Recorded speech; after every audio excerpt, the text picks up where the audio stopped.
What was Hurricane Helene has left a 500-mile path of destruction in the south and the east. That means millions of Americans are now left to try and put their lives back together. So how is the federal government going to help these folks?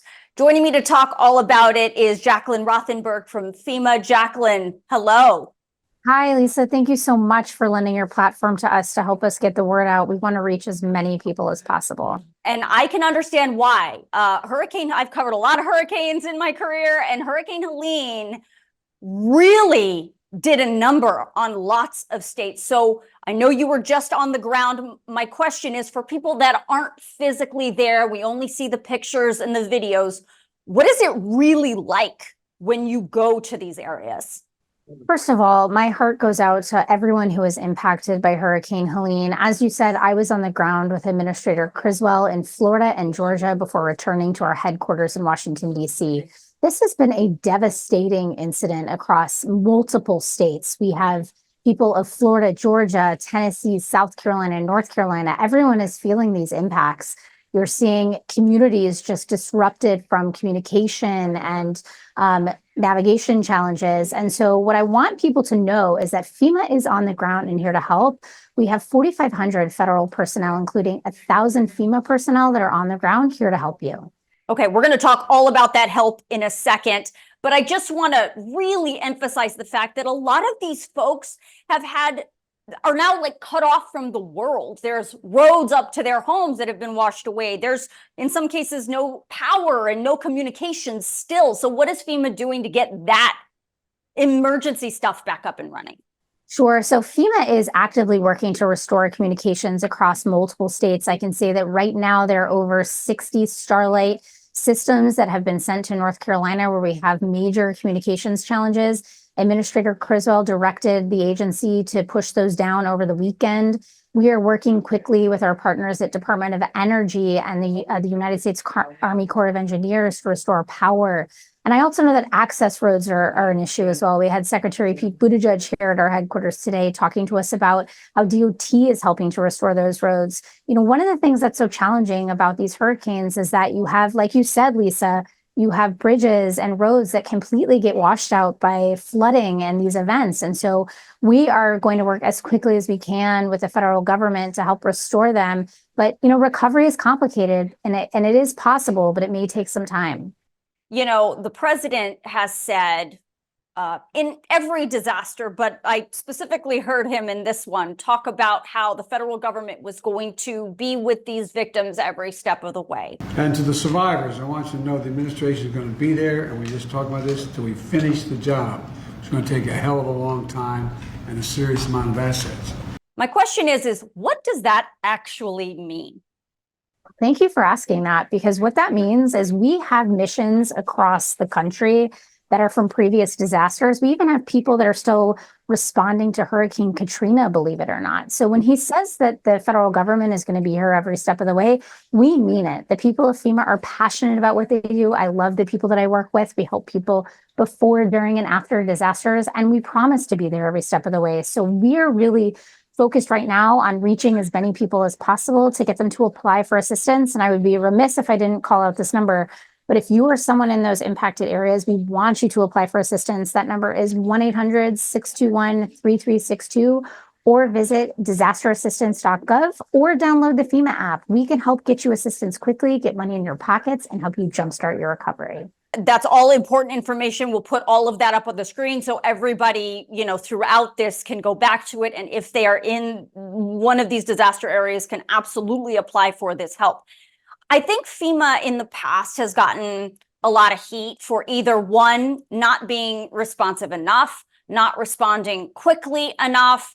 My question is FEMA responsible for making these victims whole?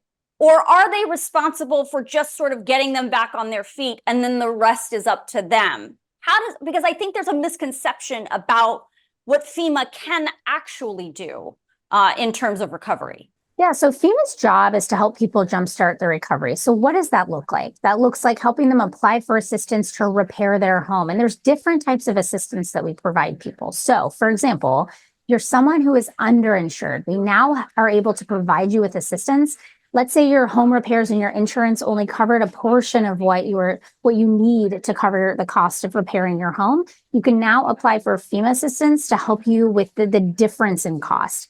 We also have different types of assistance for personal property or computer assistance. If you're an entrepreneur, if you're someone who works from home, if you're a content creator and you had your computer ruined, you can apply for assistance from FEMA to help cover those costs. But we also have displacement assistance. Displacement assistance is if you're not able to be in your home, you're staying with friends or a hotel, and you need some money to help cover those costs. We can help pay for that as well. And then we also have serious needs assistance, which is a one-time $750 payment for those serious needs like baby formula, food, medicine, anything you need in those immediate days. And so we really want to make sure that people know there are different types of assistance for everyone, and that everyone's experience is unique. So depending on what you have and what you're experiencing, we can help you with that. I think that's a really important part of this, because I remember there was a lot of backlash during the Hawaii wildfires when that $750 one-time payment assistance came up, and everybody thought, well, that's it? FEMA's just giving these people $750 and that's it? What you're saying is it's a continuum. It's not just that. It's multiple different things depending on how you're actually impacted, at least through FEMA. Yes, that's exactly right. We also have our partners at SBA. If you are applying for FEMA assistance, you can also apply for assistance from SBA at the same time. So you can get assistance from them as a loan.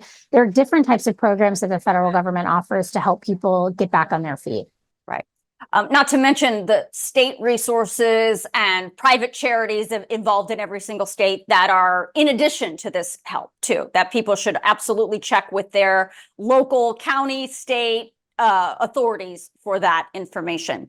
Now, all of what you're talking about costs money, right? It's not free. And these types of disasters are becoming more and more expensive. So my question is, do you have an estimate, even a ballpark at this point, what this recovery is going to cost? I don't at this moment, Lisa. I don't know. It's really too early to say. This was a multi-state event. There is no doubt that this is going to cost a lot of money. But I think the most important thing I want people to know is that FEMA has the resources and funds to support you. I don't want anyone in the impacted states to feel that FEMA isn't going to be able to help you.